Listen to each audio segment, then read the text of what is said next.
pagi Ibu. Pagi.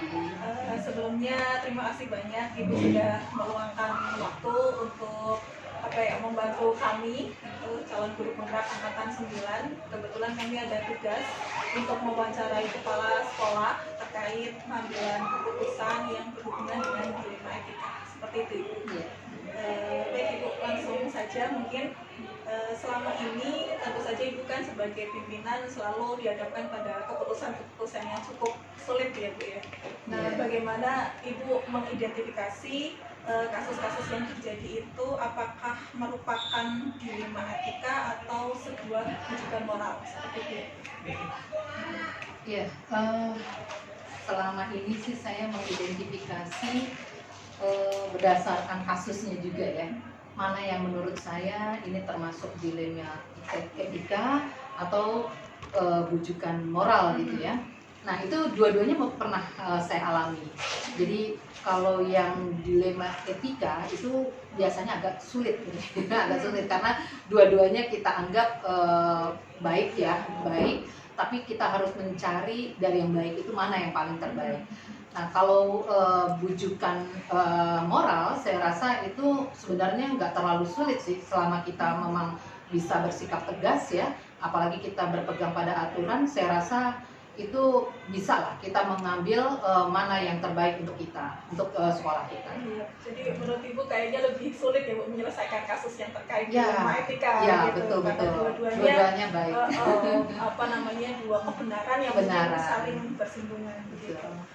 Baik Ibu, selama ini bagaimana Ibu menjalankan pengambilan keputusan yang ada di sekolah, terutama kasus-kasus yang seperti tadi, kasus-kasus di mana ada dua nilai kebajikan yang sama-sama benar seperti itu. Yeah. Kalau dilema etika ya, mungkin saya lebih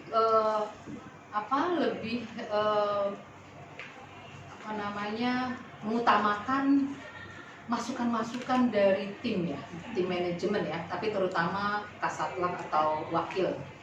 Mungkin sampai di jajaran itu saja, karena menurut saya mungkin mereka punya pertimbangan yang selama ini mungkin tidak terpikirkan oleh saya. Nah jadi saya berusaha meminta masukan dari mereka dengan harapan itu dapat membuat saya tuh lebih yakin ya dengan apa yang akan saya putuskan. Karena biar bagaimanapun tetap harus saya yang memutuskan gitu ya. Tapi dengan melakukan musyawarah dengan orang-orang yang menurut saya kompeten, saya rasa itu lebih membuat saya yakin. Iya, gitu. Jadi ada suatu sistem seperti musyawarah terlebih dahulu gitu ya, sebelum mengambil keputusan. Baik Ibu, kemudian selama ini langkah-langkah atau prosedur seperti apa yang Ibu lakukan sebelum Ibu mengambil keputusan tersebut? Ya. Jadi selain kita identifikasi dulu ya, ini termasuk yang mana nih, gitu ya. Kalau termasuk dilema etika, ya ini memang agak sulit sehingga saya harus meminta teman-teman tim manajemen untuk membantu saya dalam penyelesaiannya. Tapi kalau itu menyangkut moral, rujukan moral, saya rasa saya sendiri pun juga nggak masalah gitu, karena saya selama ini terbiasa untuk melihat segala sesuatunya itu berdasarkan aturan. Nah untuk yang etika, yang dilema etika ini pun juga mau tidak mau saya melihatnya dari sisi aturan juga, karena itu lebih membuat saya tuh lebih percaya diri ya untuk menentukan sebuah keputusan ketimbang saya melihat mungkin dari segi perasaan atau kedekatan atau mungkin karena kasihan dan lain sebagainya. Saya rasa itu malah membuat saya menjadi tidak cepat dan mungkin akurat ya dalam mengambil keputusan. Betul. Saya rasa seperti itu. Ya, jadi mungkin kalau bisa saya rangkum, pertama harus ada identifikasi masalah terlebih dahulu gitu ya Bu. Identifikasi masalah, kemudian dimusyawarahkan terlebih dahulu. Terus kita lihat juga aturan yang ada, itu penting ya Bu ya. Betul. Baik Ibu, kemudian menurut Ibu selama ini dalam mengambil keputusan, hal-hal apa saja yang Ibu anggap itu efektif untuk dijalani? Eh, untuk mengambil keputusan ya, kalau itu menyangkut dilema etika, itu mungkin saya merasa efektif kalau saya meminta masukan-masukan dari tim ya, dari tim, karena apa namanya, saya benar-benar ini menjadi lebih kaya ya dari apa yang mereka berikan kepada saya, masukan-masukannya, sehingga saya yakin dengan apa yang nanti akan saya putuskan. Tapi kalau itu menyangkut rujukan moral, saya rasa itu harus ada dalam diri saya. Jadi itu mungkin nggak perlu juga saya menanyakan ke yang lain ya, karena saya pikir itu harus ada ketegasan dalam diri saya sendiri ya. Saya sudah menganggap itu saya harus mampu melakukan itu ya, dengan berdasarkan tentunya aturan ya, bukan karena perasaan atau kedekatan dan lain sebagainya atau kepentingan gitu, tapi lebih ke aturan yang ada. Kemudian tentu saja dalam mengambil keputusan kan tidak semudah yang dibayangkan gitu ya Bu. Betul. Menurut Ibu sama ini yang menjadi tantangan Ibu dalam mengambil sebuah keputusan, terutama yang menyangkut dilema etika, itu tantangan terbesar menurut Ibu itu seperti apa? Tantangan terbesar itu justru adanya di dilema etika ya. Iya. Karena pernah suatu hari itu ada bukan dua guru ya, ada guru ya mata pelajaran IPS ya yang terpaksa harus pindah salah satunya gitu. Nah kebetulan pilihannya hanya ada dua nih yang bisa dipindahkan, yaitu atas nama Ibu Fitri dengan Ibu Dewi waktu itu. Nah tapi Sudin waktu itu sudah mencantumkan namanya Ibu Fitri. Nah ini jelas saya agak kaget juga ya, karena Bu Fitri itu masih 4 tahun waktu itu di sekolah kita nih di SMP Negeri 65, sedangkan Bu Dewi itu sudah 20 tahun. Nah dua-duanya saya dekat, dua-duanya mereka punya kompetensi yang sesuai dengan bidangnya masing-masing. Nah ini tentu saya agak bingung ya, siapa yang harus saya terpaksa harus dipilih, harus dimutasikan. Nah di sini saya meminta dari masukan dari Kasatla, kemudian dari para wakil, plus minusnya, kemudian baik buruknya, lebih banyak baiknya yang dimananya gitu ya. Nah ternyata mereka pun juga agak sedikit kebingungan juga gitu ya. Paling-paling mereka hanya bisa memberi masukan mungkin kalau dilihat dari lamanya dia bekerja, mungkin Bu Dewi gitu ya. Nah jadi akhirnya mereka juga tapi nggak tega juga gitu ya, karena Bu Dewi kondisinya memang agak sakit gitu ya. Nah ini akhirnya jadi blunder lagi, jadi nggak ada keputusan gitu kan. Nah tapi akhirnya saya merasa aturan itu yang saya ambil, karena itulah yang paling tepat dan yang paling objektif ya, tidak memihak kepada siapapun, tapi kita lihat secara aturan bahwa yang lama di sini adalah Ibu Dewi. Jadi Bu Dewi lah yang saya minta untuk dimutasikan supaya dia punya punya pengalaman lagi ya di tempat yang lain, sedangkan Ibu Fitri dia mungkin baru saja belajar banyak di sini, baru nanti setelah 5 tahun ke atas mungkin bisa jadi ya mutasi juga gitu. Memang kadang sulit ya Bu, kita sebagai manusia kan kadang punya subjektivitas tersendiri. Betul. Tapi kan sebagai pimpinan kita kembali lagi Ya, kita harus secara aturan seperti itu ya. Baik. Kemudian dalam menyelesaikan kasus yang terkait dilema etika yang tadi Ibu ceritakan, Ibu punya semacam jadwal atau langsung diselesaikan di tempat seperti itu? Ya, tergantung dari kasusnya ya. Kalau kasusnya yang tadi, kebetulan itu kan saya tanya dengan pengawas, saya tanya dengan Sudin, ternyata sudah mau diketik surat SK-nya ya, sehingga itu harus cepat. Sehingga saya waktu itu nggak bisa menjadwal, misalnya mengundang Kasatla, kemudian wakil gitu ya, ayo cepet ke sini gitu. Waktu itu kebetulan sedang pandemi juga gitu, jadi saya pikir dengan menggunakan telepon saja ya, dengan conference, saya rasa itu sudah cukup gitu ya.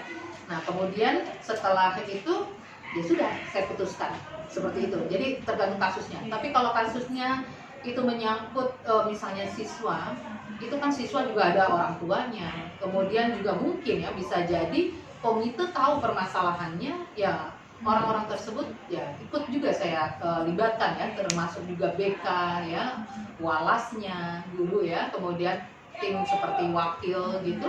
Nah itu jelas saya libatkan juga pada saat itu. Berarti bergantung urgensi Iya. si kasus ini Betul, Bu, ya. betul. Jadi kalau bisa ditangani langsung ya harus Langsung langsung, ya gitu secepatnya ya cepat. Ya, cepat gitu. Betul.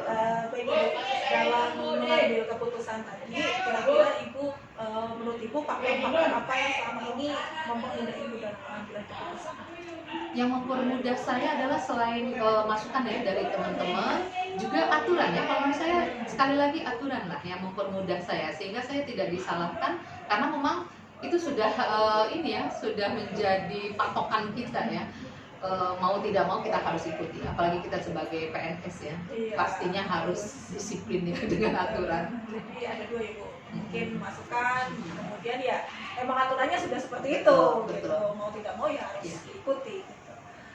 Baik Ibu, ini pertanyaan terakhir gitu dari semua hal yang telah Ibu sampaikan, mungkin apa sih Bu pembelajaran yang bisa Ibu petik dari pengambilan keputusan atau dari pengalaman Ibu dalam mengambil keputusan? Ya. Jadi dari pengalaman yang saya alami ya selama bertugas di SMP Negeri 65 ini, memang dalam pengambilan keputusan selain kita meminta masukan-masukan dari orang-orang yang menurut kita kompeten, itu kita jangan lupa kita melihat aturan yang ada.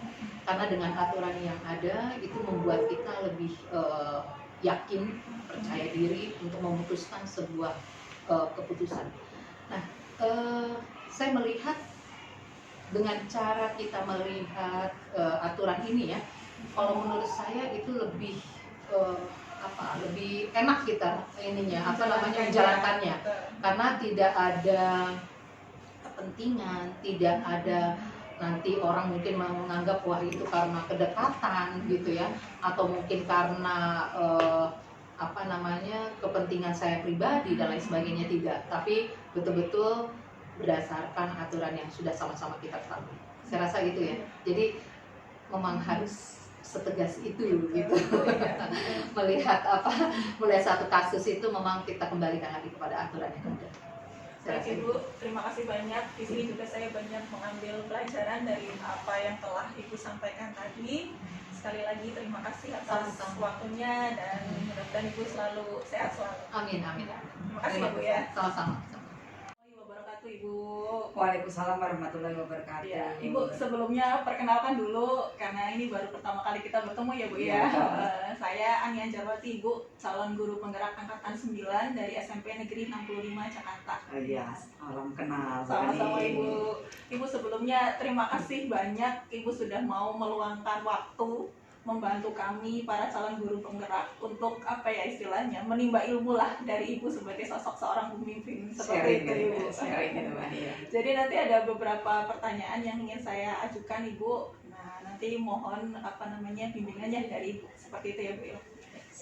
Baik Ibu, selama ini Ibu sebagai pimpinan di sini tentunya kan menghadapi banyak kasus ya Bu ya. Nah bagaimana Ibu sebagai seorang pemimpin itu mengidentifikasi kasus-kasus tersebut, apakah tergolong ke dalam dilema etika ataukah ke bujukan moral, seperti itu Bu?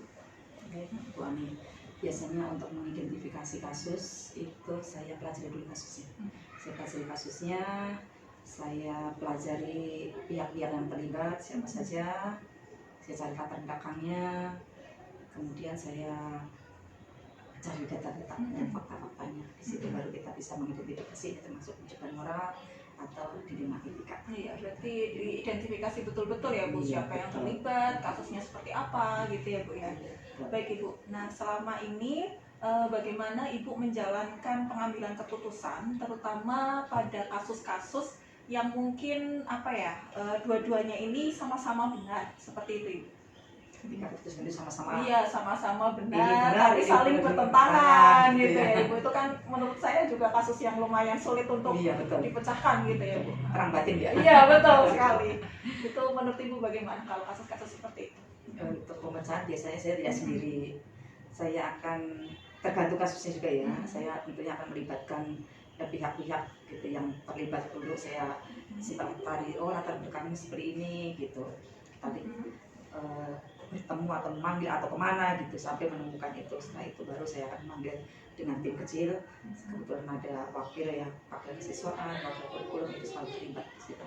Nanti kalau memang butuh guru kelas dari murid, biasanya terjadi dengan urusan murid ya, gitu kita panggil, kita bahas bareng-bareng, kita musyawarahkan, kita komunikasikan, nanti akan ada keputusan sementara di sana. Di sana kita bawa ke forum bersama seluruh dewan guru. Gitu. Seperti ini yang terjadi, nanti akan jika begini keputusannya yang terjadi seperti ini, kemungkinannya akan dilakukan begini ini, jika ini kemungkinannya akan ini. Iya. Tapi dampak mana yang akan dampak positifnya lebih banyak? Nah itu akhirnya itu yang akan diambil. Setelah itu akan terjadi, baru kita akan memanggil lagi yang terkait yang menjadi subjek dari kasus tadi, mungkin orang tuanya dan muridnya akan kita sampaikan. Gitu. Kami sampaikan di waktu penyampaian pun akan didampingi juga oleh waka atau bapak ibu guru yang terlibat situ.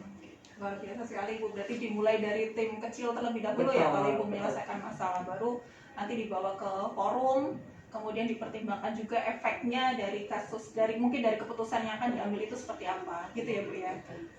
Kemudian Ibu dalam menyelesaikan suatu kasus dilema etika, kira-kira langkah atau prosedur seperti apa yang biasanya Ibu terapkan? Biasanya yang terapkan ya sudah ketika itu kasus ini sedang dan kalau yang kasus kecil kan bisa spontan juga ya gitu, ketika harus melibatkan beberapa pihak gitu. Itu tadi setelah memang sudah untuk mendalami kasus, memanggil atau bisa kami datang, bisa bertanya gitu dari orang yang terlibat langsung atau orang-orang dekat gitu. Sudah itu baru saya akan membawa tim kecil tadi, dibahas di dalam tim kecil, dipertimbangkan rame-rame. Ketika pertimbangan kesepakatan awal sudah ketemu, sementara baru ke forum besar timbang lagi, forum kecil baru kembali ke yang pusatnya tadi. Memang harus dengan banyak pertimbangan ya Bu, dalam memecahkan kasus, tidak serta-merta kita pimpinan langsung ini keputusannya gitu, enggak ya Bu ya? Iya, betul. Baik Ibu, pertanyaan selanjutnya, selama ini apa yang Ibu anggap efektif dalam pengambilan keputusan, terutama pada kasus-kasus yang dilema etika seperti tadi Bu?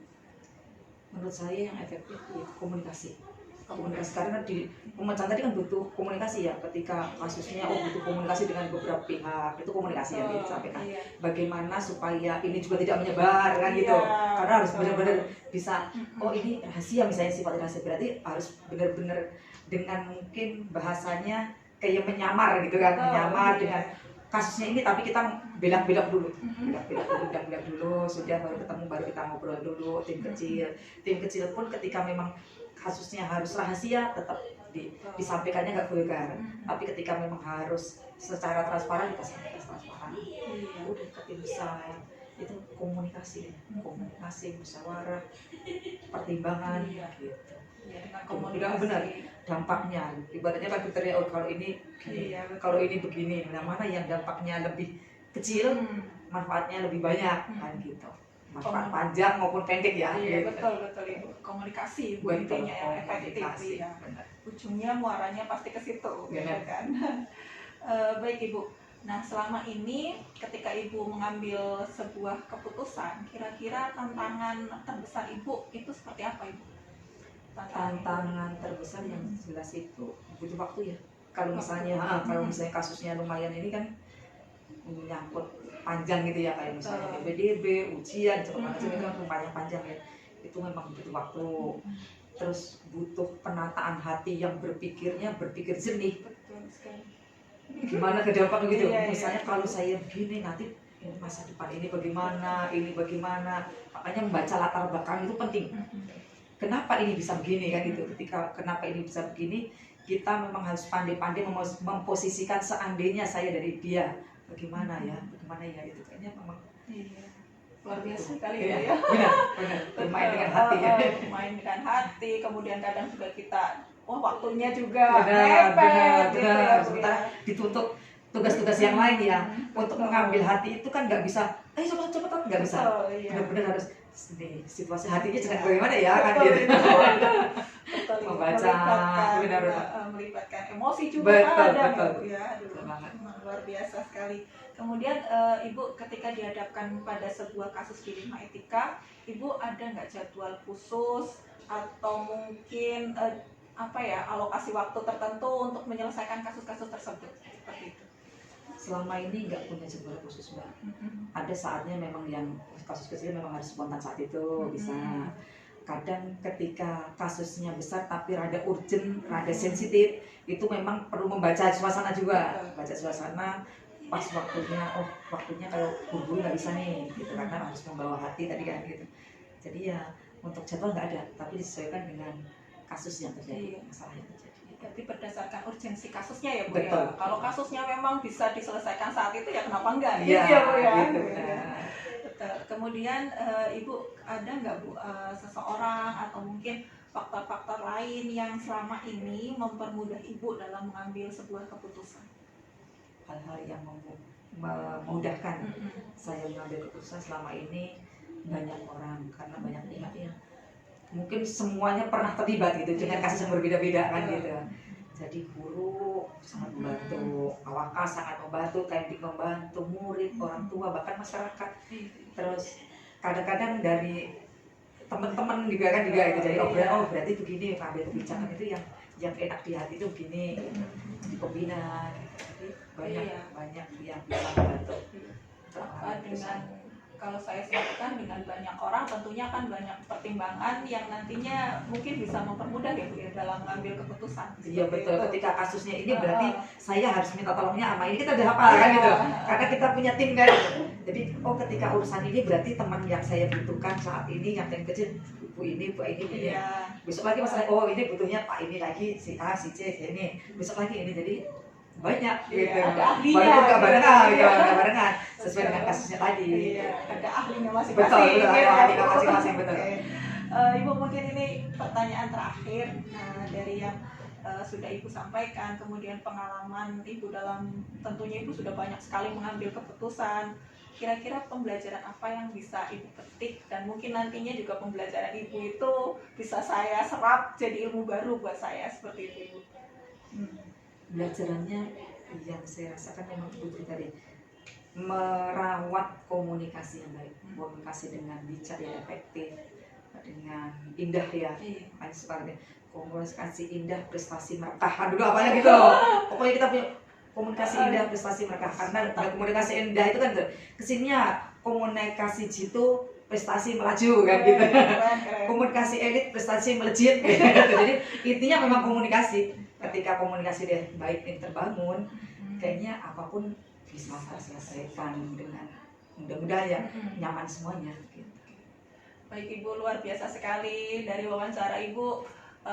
Dengan Ibu ini saya banyak mengambil ilmu, banyak mengambil pelajaran. Ibu, sekali lagi terima kasih sudah meluangkan waktunya untuk saya bisa mewawancarai Ibu, dan mudah-mudahan nanti apa yang telah saya dapat ini bisa disebarluaskan lagi gitu, Bu, sehingga banyak memberikan manfaat kepada orang lain. Amin, terima kasih juga Bu Ani, luar biasa cara mewawancarainya juga enak. Jadi saya juga belajar, sama-sama saya pun belajar dari teman-teman, dari Bu Anggi, dari Bu Ani, ini luar biasa. Pokoknya semangatnya luar biasa, keren banget. Terima kasih banyak ya Ibu ya. Sukses selalu.